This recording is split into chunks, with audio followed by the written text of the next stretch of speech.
আসসালামু আলাইকুম রহমতুল্লাহ বারাকাত। বিসমিল্লাহির রহমানির রহিম।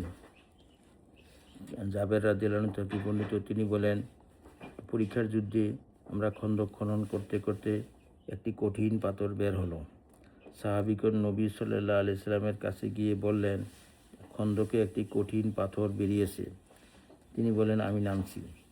অতঃপর তিনি উঠে দাঁড়ান এবং ক্ষুধার কারণে তার পেটে পাথর বাঁধা ছিল। 3 দিন পর্যন্ত আমরা কিছুই মুখে দিইনি। নবী সাল্লাল্লাহু আলাইহি সাল্লাম একটি কোদাল হাতে নিয়ে পাথরে আঘাত করলেন। অমনি পাথরটি টুকরো টুকরো হয়ে বালিতে পরিণত হলো। আমি বললাম, ইয়া রাসূলুল্লাহ সাল্লাল্লাহু আলাইহি সাল্লাম, আমাকে একটু বাড়ি যাওয়ার অনুমতি দিন। অতঃপর আমি বাড়িতে গিয়ে স্ত্রীকে বললাম, আমি নবী সাল্লাল্লাহু আলাইহি সাল্লামকে যে অবস্থায় দেখে এসেছি তাতে আমার ধৈর্যচ্যুতি ঘটেছে। তোমার কাছে কিছু আছে কি? সে বলল, আমার কাছে কিছু জব ও একটি ছাগল ছানা আছে। আমি ছাগল ছানাটি জবে করলাম এবং জব পিষলাম। অতঃপর ডেকচিতে গোস্ত চড়িয়ে দিয়ে নবী সাল্লাল্লাহু আলাইহি সাল্লামের কাছে এসে উপস্থিত হলাম।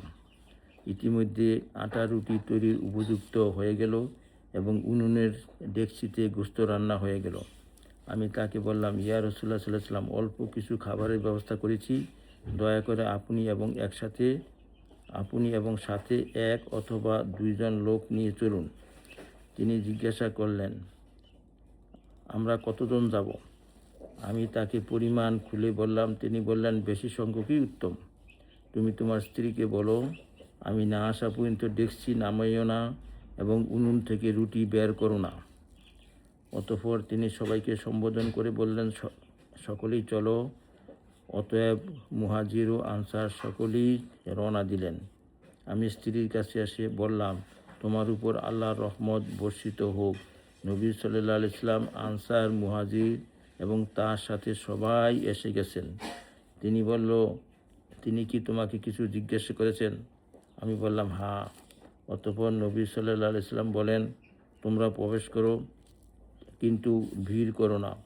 তারপর তিনি রুটি টুকরো টুকরো করে তার উপর গোস্ত দিতে লাগলেন এবং ডেকচি ও উনুন ঢেকে দিলেন। তিনি তা থেকে সাহাবীদের কাছে এনে ঢেলে দিতেন।